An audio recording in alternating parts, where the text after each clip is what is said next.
Никола, чудесен подарък за твой рожден ден, да си жив и здрав и много успехи с екипа на Левски. Какво означава тази победа за вас? Прво благодарам за честитката за мојот ројен ден. Мислам дека нема подобро чувство и подобар подарок од тоа што го постигнавме денеска. Дојдовме со таа цел да победиме и да се пласираме во плейофот за Лига на шампиони. Мислам дека тоа го остваривме, тоа е голема работа за сите нас, за сите во клубот и за сите наши фанови. Елиминирахте 3 шампиона на Босна и Херцеговина, на Румъния, сега на Казахстан. Докъде стигат мечтите?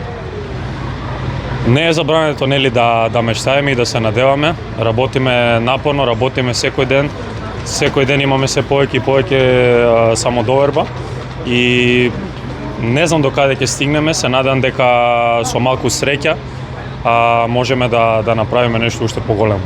Имаше ли моменти, в които да се притеснявахте, че може да изравнат, да ви създадат проблеми или бяхте много спокойни? Не би кажал дека бевме загрижени. Повеќето од времето бевме нели многу спокойни и верувавме во тоа што го правиме.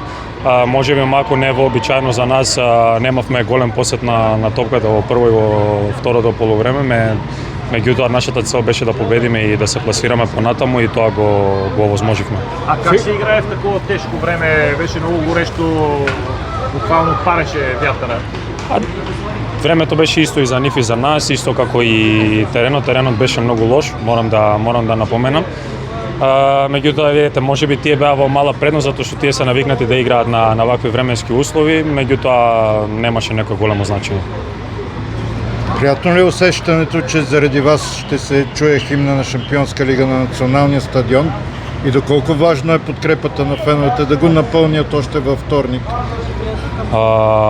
Искрено да кажам, јас никој пат во животот не сум играл пред такви фанови. Мислам дека тие се неверојатни, доаѓаат на секој надпревар во огромен број, било дали да играме на домашен терен или на гостински терен, тоа е нешто неверојатно.